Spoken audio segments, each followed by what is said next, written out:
Hi students, welcome to our Hindi class.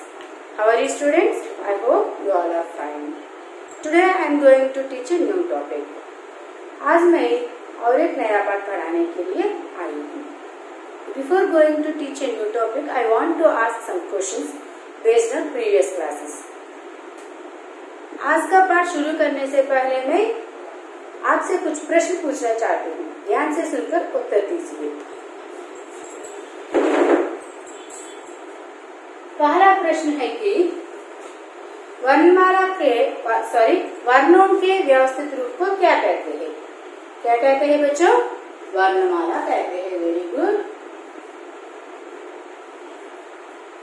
वर्णमाला के व्यवस्थित रूप को वर्णमाला कहते हैं.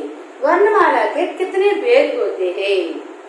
How many parts are there in वर्णमाला? Very good. 3 parts are there. What are those? पहला है स्वर, दूसरा है व्यंजन, तीसरा है संयुक्त व्यंजन. Very good.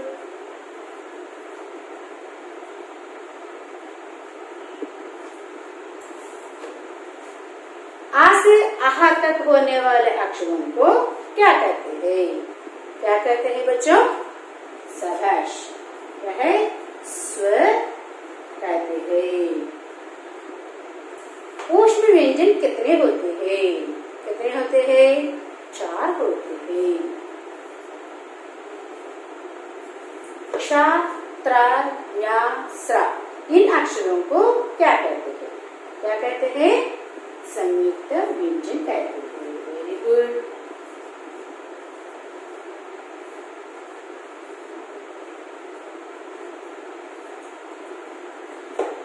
आज हमारा पाठ शुरू करने से पहले और एक प्रश्न पूछना चाहती हूँ. ध्यान से देखिए.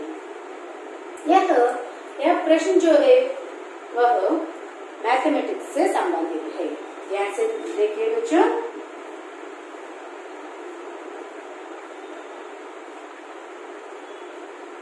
इन्हें हम क्या कहते हैं? In maths, what we will call all of these? What we will call? Symbols. Very good. Symbols कहते हैं. In maths, how there are symbols, like that only in our Hindi also symbols are there. ठीक है बच्चों? In our Hindi also symbols are there. In our Hindi also symbols are there. Those symbols are called as मात्राएं. क्या कहते हैं? मात्राएं कहते हैं.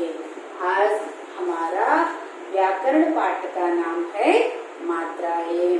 Today's our grammar topic is मात्राएं माने symbols. मात्राओं को हिंदी में चिह्न भी कहते हैं. क्या कहते हैं? चिह्न भी कहते हैं. हम चिह्नों को क्यों सीखना चाहिए? माने मात्राओं को क्यों सीखनी चाहिए? क्योंकि मात्राओं से बिना हम कुछ शब्दों को ही हम बना सकते हैं. माने without symbols we can make some words only. देखिए यहाँ पर गर, नर, मन, नल, नमक, गगन, अमर. Like this, some words only we will make without help of symbols. ठीक है? जब हम मात्राओं को सीखते हैं तब हम ढेर सारे शब्दों को बना सकते हैं.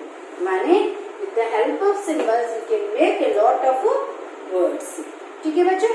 इसीलिए हम मात्राओं को सीखनी चाहिए. सुनिए. मात्राएं वर्णमाला में आ को छोड़कर बाकी सभी अक्षरों के लिए अपनी अपनी मात्राएं होती है. और एक बार बता रही हूँ, सुनिए. आ को छोड़कर माने आ अक्षर को छोड़कर बाकी सभी अक्षरों के लिए अपनी अपनी मात्राएं होती है। ठीक है, अब हम पहले स्वरों की मात्राओं के बारे में जानेंगे। स्वर कितने होते हैं, माने कहाँ से कहाँ तक होते हैं बच्चों? आ से लेकर आहा तक होते हैं। अब हम आ से लेकर आहा तक होने वाले अक्षरों की मात्राओं को जानेंगे। आइए,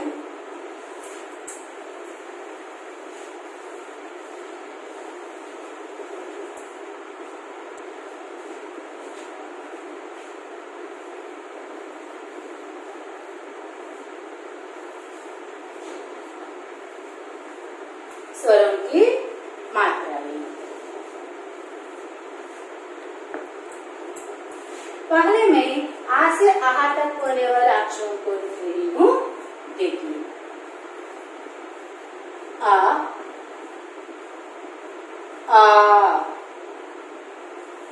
छोटी बड़ी, छोटी ऊ बड़ी ऊ, री ये आई, ओ औ,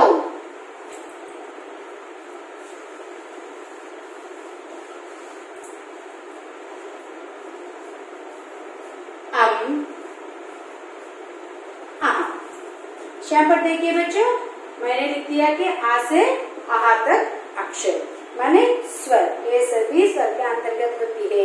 इसलिए अब हम इन अक्षरों की माने स्वरों की मात्राओं के बारे में जान लेते हैं। देखिए, मैंने पहले ही बता दिया है, आ के लिए कोई मात्रा नहीं होती है। For uh there is no any symbol। ठीक है, आ के लिए कोई मात्रा नहीं है। बाद में आ मात्रा देखिए, इस बात को हम यहाँ पर लिखने से आ मात्रा होती है। ठीक है बच्चों, बाद में छोटी ई मात्रा स्मॉल अप जैसा होता है। छोटी ई मात्रा कैसी होती है? स्मॉल अप जैसी होती है। बड़ी मात्रा जो है, बड़ी मात्रा को लिखते समय ई के ऊपर जो मात्रा है, जो भाग है, उसे ऊपर से नीचे तक खींचने से वह बड़ी मात्रा बन जाती है। बाद में है ऊ मात्रा, छोटी ऊ मात्रा। इस नीचे वाला भाग को हम छोटी ऊ मात्रा के रूप में ले सकते हैं। बाद में है बड़ी ऊ मात्रा, इस भाग को बड़ी ऊ मात्रा के रूप में लेते हैं। बाद में है री मात्रा, इस भाग को लिखने से वह री मात्रा बन जाती है। बाद में ये मात्रा, यहाँ पर जो रेखा है वह मात्रा के रूप में ऊपर आ जाती है, ये मात्रा होती है। बाद में यहाँ पर आई मात्रा देखने पर ऊपर में एक रेखा है, इसलिए इस रेखा को, नीचे वाली रेखा को बगल में जो है, इस रेखा को ऊपर लिखने से माने इस रेखा के बगल में, इस नीचे वाली रेखा को बगल में लिखने से आई मात्रा बनती है। बाद में है ओ मात्रा, इस भाग को ओ मात्रा कहते हैं। औ मात्रा देखिए, इस भाग को औ मात्रा के रूप में लेते हैं। बाद में अनुस्वर, इस भाग को विसर्ग के बाद रूप में ले सकते हैं। ठीक है बच्चों, यह आ मात्रा है, छोटी मात्रा, बड़ी मात्रा, छोटी ऊ मात्रा, बड़ी ऊ मात्रा, री मात्रा, इसे री मात्रा ही उच्चारण करना है। ए मात्रा, आई मात्रा, ओ मात्रा, औ मात्रा, अम की मात्रा, विसर्ग की मात्रा। ठीक है, इन मात्राओं को सीखने से हम कई शब्द बना सकते हैं। ठीक है, जैसे कि इन मात्राओं को किसी व्यंजन को लगाने से वह मात्रायुक्त वर्ण या अक्षर बन जाता है। हैं। इसे हम तेलुगु में गुणितक गुर्तुलु कहते हैं। जैसे कि इसे तलकट्टु कहते हैं, दीर्घमु, गुड़ी, गुड़ी दीर्घमु, कोम्मु, कोम्मु दीर्घमु, वट्रसुड़ी, एत्वमु, ऐत्वमु, ऐत्वमु, वत्वमु, औत्वमु, औत्वमु, अनुस्वरम, विसर्ग। ठीक है। अच्छा, अब मैं इन मात्राओं को अक्षर लिखने के बाद किस तरह लिखना है मैं बताती हूँ। क्यों आ के लिए पहले मैं बताना चाहती हूँ कि आ के लिए मात्रा क्यों नहीं है, क्योंकि हर एक व्यंजन में, इन पिछले क्लास में मैंने बताया कि हर एक व्यंजन में आ जुड़कर होता है। ठीक है बच्चों, जिस प्रकार की का, या, ला, सा, इन सभी को माने किसी न किसी व्यंजन को उच्चारण करते समय आ का उच्चारण माने आवाज हमें सुनाई देती है। का को उच्चारण करते समय अंत में आ का उच्चारण हमें सुनाई दे रही है। इसी तरह या, ला, सा, कोई व्यंजन को लेने पर भी आ का उच्चारण हमें सुनाई देती है। इसीलिए आ के लिए कोई मात्रा नहीं है। देखिए, यह आ मात्रा जो है इसे व्यंजन लिखने के बाद व्यंजन के बगल में लिखना चाहिए। ठीक है बच्चों, ये मात्रा, छोटी ये मात्रा जो है व्यंजन लिखने के बाद उसके ऊपर से लेफ्ट साइड नीचे तक खींचना है। बाद में बड़ी मात्रा यहाँ पर भी किसी एक व्यंजन के लिखने के बाद व्यंजन के ऊपर से राइट साइड को नीचे तक खींचना चाहिए। बाद में छोटी यू मात्रा, बड़ी यू मात्रा, री मात्रा, इन तीनों मात्राओं को व्यंजन के नीचे लगाना चाहिए। कहाँ पर लगाना चाहिए बच्चों? व्यंजन के नीचे लगाना चाहिए। माने व्यंजन लिखने के बाद उसके नीचे ही हमें लगाना है। बाद में है ए और आई जो है वे व्यंजन के ऊपर लगाना चाहिए। बाद में ओ और औ, इन दोनों को व्यंजन के बगल में ही लिखते हैं। अम की मात्रा को व्यंजन के ऊपर में लगाना है और विसर्ग की मात्रा को व्यंजन के बाद में ही लिखना है। अब हम स्वरों की मात्राएं और एक बार देखेंगे। आ के लिए कोई मात्रा नहीं होती है।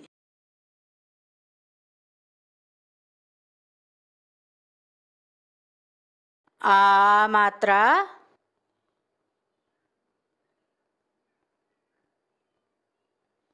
छोटी मात्रा,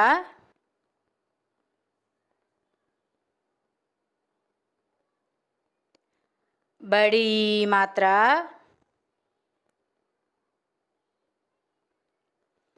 छोटी ऊ मात्रा,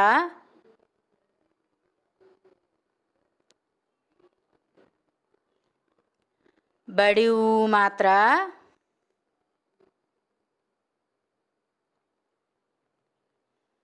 री मात्रा,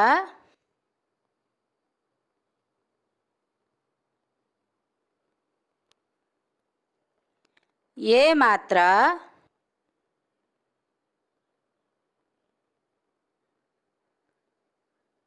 आई मात्रा,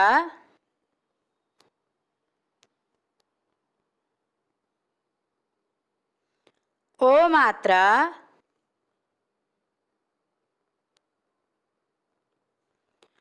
औ मात्रा,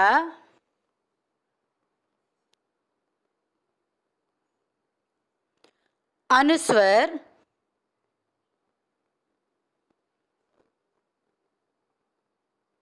विसर्गा।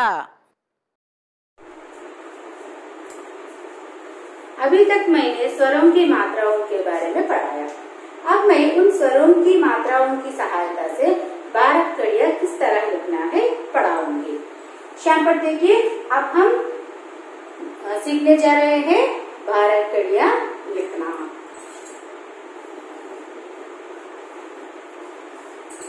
12 कड़ियाँ, इसे तेलुगु में गुणितमुलु कहते हैं।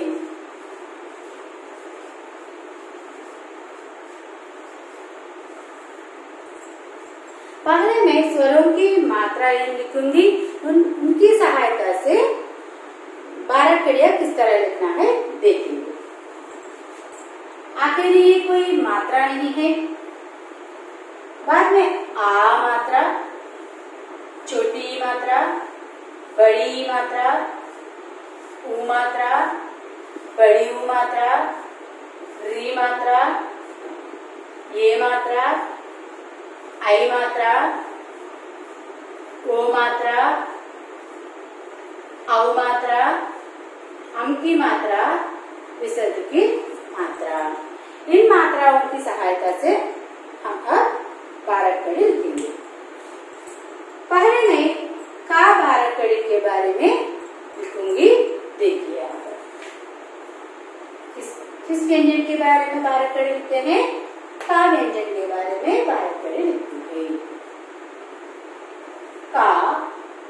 का को आ मात्रा जोड़ने से का को छोटी मात्रा लगाने से की, का को बड़ी मात्रा लगाने से की, का को छोटी मात्रा लगाने से कु, का को बड़ी मात्रा लगाने से कु, का को री मात्रा लगाने से क्री, का को ये मात्रा लगाने से के, का को आई मात्रा लगाने से कई, का को ओ मात्रा लगाने से को, का को औ मात्रा लगाने से कौ, का को अम की मात्रा लगाने से कम, का को विसर्ग की मात्रा लगाने से कहा। ध्यान से सुनिए बच्चों, जब हम 12 कड़ियाँ लिखते हैं तब पहले पूरा अक्षर को ही हम लिखना चाहिए, बाद में ही उनकी मात्राओं को लगाना चाहिए। माने अब यहाँ पर देखिए, का, इसे महाप्राण खा कहते हैं। इस खा 12 कड़ी मैं लिखती हूँ। ध्यान से देख लीजिए किस तरह मैं इन मात्राओं को इस व्यंजन के साथ उपयोग करती हूँ। खा, खा पूरा अक्षर लिखने के बाद ही आ मात्रा को लगाना है। खा, खा को छोटी मात्रा लगाने से खी, का को बड़ी मात्रा लगाने से की, का को छोटी मात्रा लगाने से कु, का को बड़ी मात्रा लगाने से खु, का को री मात्रा लगाने से क्री, का को ये मात्रा लगाने से के, का को आई मात्रा लगाने से खई, का को ओ मात्रा लगाने से को,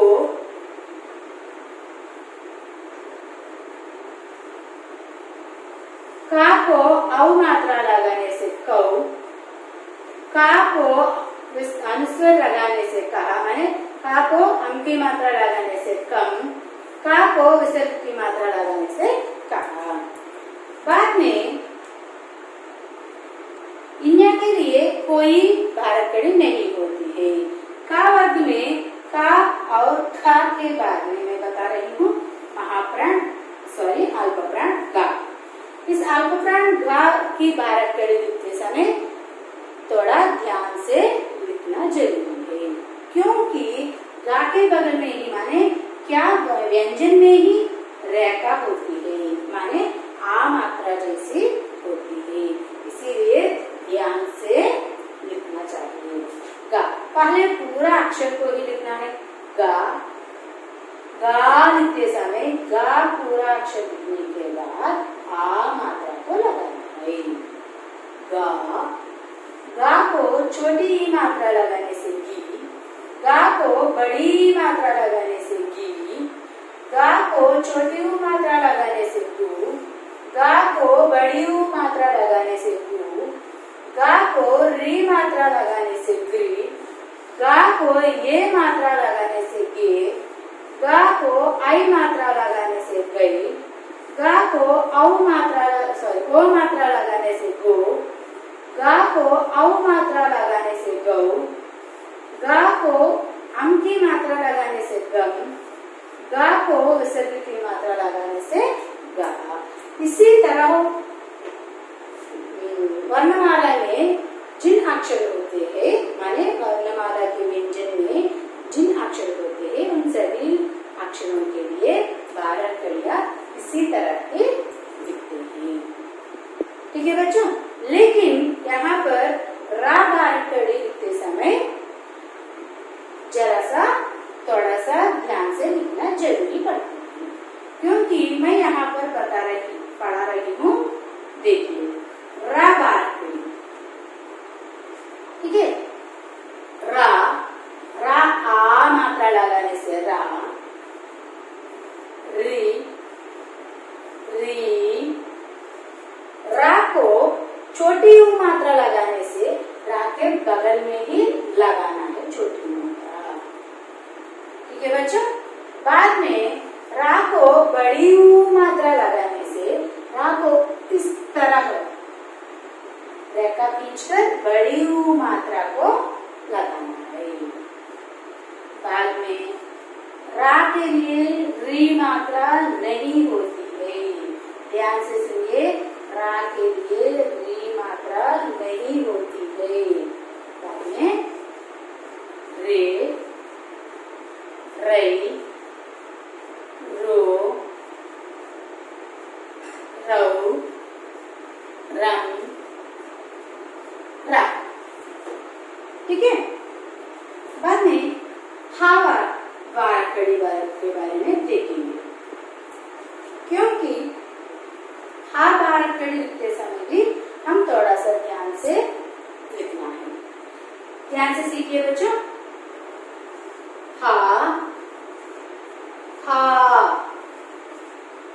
ही,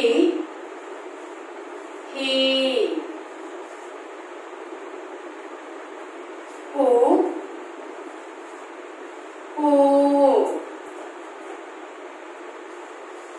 हा को री मात्रा लगाते समय रा के बीच में ही इस मात्रा को उपयोग करना है, इसलिए मैं हा मात्रा को भी स्टार मार्क लगा रही हूँ। ठीक है बच्चों, हा को री मात्रा इसके पेट में से देना है। ख्र, हे, है, हो, हौ, हम, हब। इसी तरह हम हा 12 कड़ी लिखते हैं, माने रा 12 कड़ी लिखते समय रा को ऊ मात्रा और ऊ मात्रा, बड़ी ऊ मात्रा लिखने की तरीका अलग जैसा होती है, और रा को री मात्रा नहीं होती है। और बाद में हा 12 कड़ी लिखते समय हा को री मात्रा लगाते समय हा के पेट में ही री मात्रा को लगाना है। ठीक है बच्चों,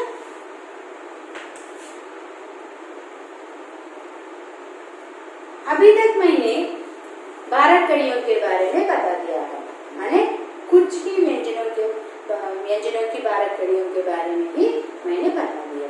गृहकार्य के रूप में मैं अब कुछ व्यंजन दूंगी, उन व्यंजनों की 12 कड़ियां अभ्यास कीजिए। गृहकार्य, क्या मैंने बताया? गृहकार्य, ना गृहकार्य नहीं है, गृहकार्य, क्योंकि का को री मात्रा लगाते हैं, इसलिए इसे हम कहते हैं गृहकार्य।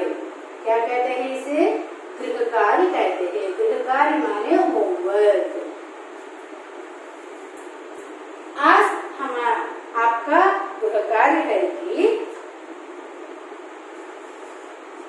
छा, मा, वा, सा, इन चारों अक्षरों की वर्णमाला लिखने की प्रयास कीजिए, माने अभ्यास कर लीजिए। किसमें अभ्यास कर सकते हैं आप? एक सिंगल रूल